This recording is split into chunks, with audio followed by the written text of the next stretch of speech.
Welcome to Chris Parkin Shooting Sports. This is the Hardy Hybrid Rifle.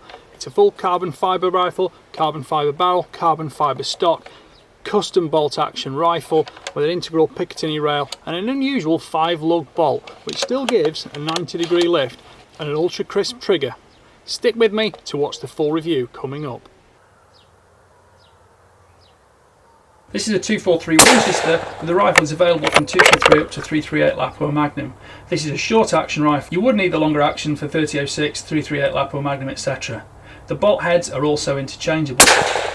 Barrel length is 610mm or 24 inches. Overall length is 1120mm or 44 inches. Overall weight is 3.1 kilograms or 6.8 pounds. Muzzle thread is 5/8 by 24. Length of pull is 356mm or 14 inches. The most important thing about this review for me was whether I could trust the carbon fibre barrel's thermal properties. The single stage Trigger trigger broke at 696 grams or 25 ounces, but it is fully adjustable. The safety catch is 2 stages without a bolt lock.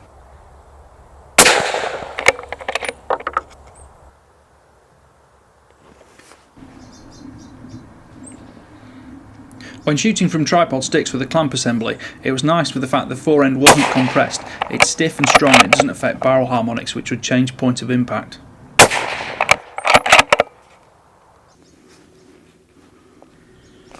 The fore end stiffness was also appreciable when shooting prone. You could immediately perceive the tactile pressure with which you were loading the bipod's feet, and it was nice that the Picatinny rail has been attached solidly by Hardy and you don't have to worry about anything being torn from the stock. The magazine system is AICS compatible and made by Accurate Mags. It holds 5 rounds and it's a steel magazine, so the steel feed lips will last a long time. Throughout the review, primary extraction and positive ejection were reliable from the Hardy, and I was very pleased with the systems they've used, which caused minimal rifle disturbance at point of aim.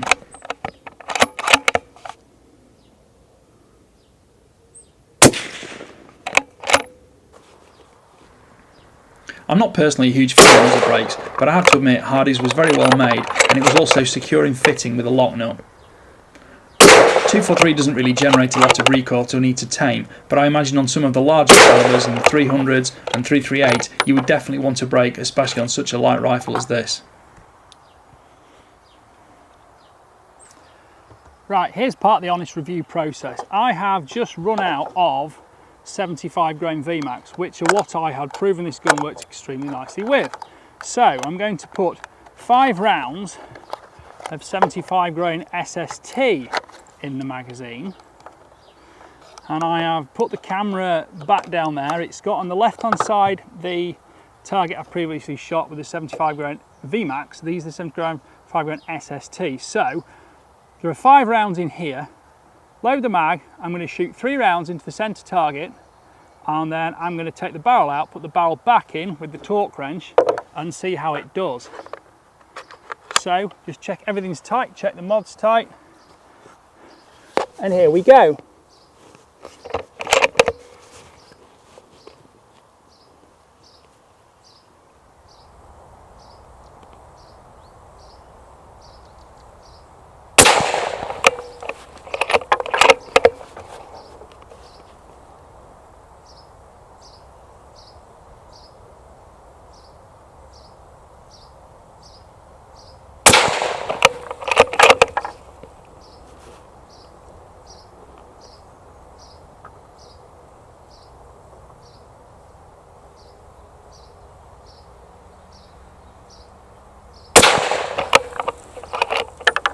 Now, I'm not specifically looking for the precision, i.e. the group size.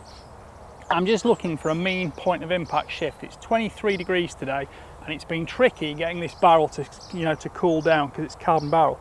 So anyway, that gun is now empty, the mag's out. Let's take the barrel out. Now I need to do this honestly, all in one take, 2 cameras running simultaneously. So that is the barrel out. Quite warm. let's put the barrel back in.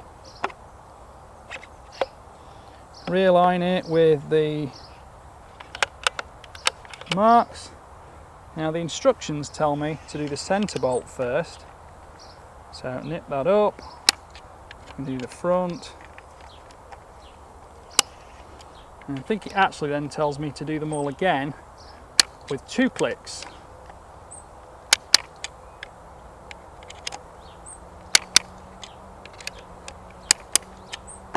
So there we go, that's that done. It's easy enough.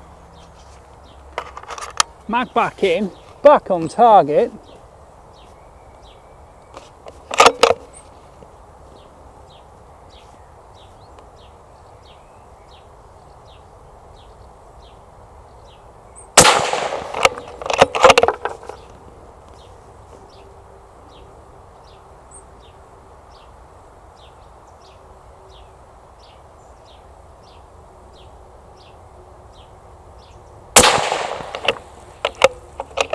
So, within sporting requirements, I'm absolutely 100% happy with all 5 of those shots, 100 metres on the target. So all I can do now is go forward and check them. Through the scope, I've got an inkling that there certainly isn't one dirty little clump of bullet holes, but we'll see what it looks like when we get down there.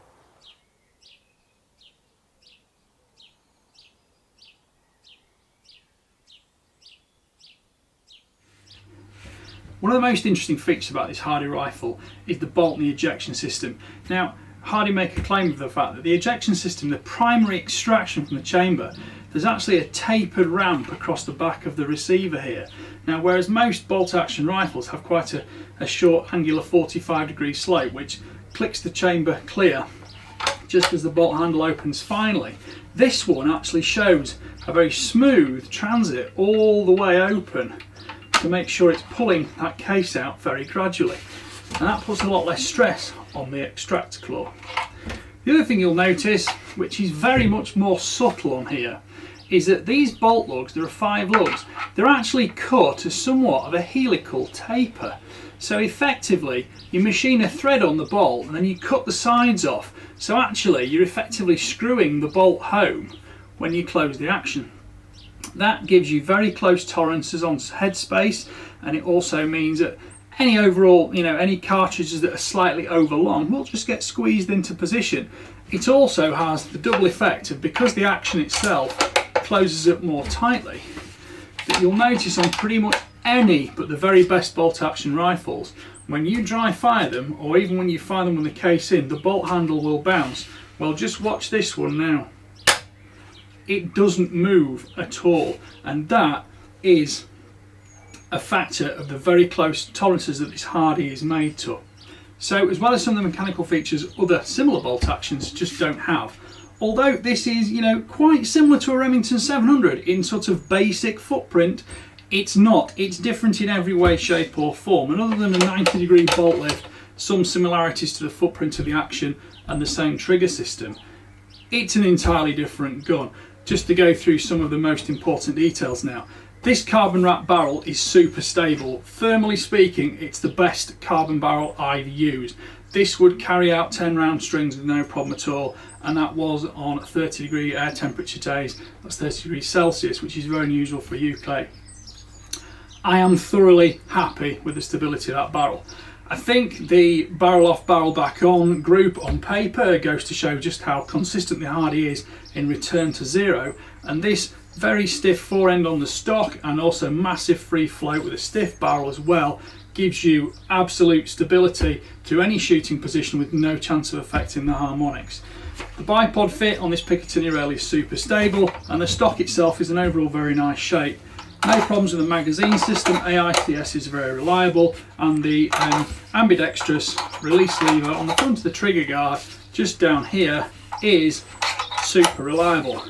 Trigger Tech triggers don't need much introduction. They're fully adjustable and they're very crisp with a curved blade, serrations on the front, and it is lovely to use. No problems with that at all. You can customise that exactly how you want it. Maybe a bit heavier for the hunter, maybe a bit lighter for the precision shooter, but it's entirely up to you. You'll notice when I'm handling the rifle on the video, just close that bolt down, The stock, yes, it's a hollow carbon fibre unit. It's a little bit noisier than some, but it's certainly not problematic, and it doesn't resonate when you fire it either. I didn't use it with the muzzle brake on. A muzzle brake is supplied. I used it with a sound moderator, but transit of recoil, not that there's a great deal from 243 through the stock, is totally linear, but most importantly, transit of the harmonic resonance is not problematic. It doesn't ring through your cheekbone and destroy your brain. The recoil pad at the back it's more like a foam recoil pad than soft rubber sponge, but it grips into your shoulder, and of course you've got these QR anchor point studs for your slings at the front as well as the back.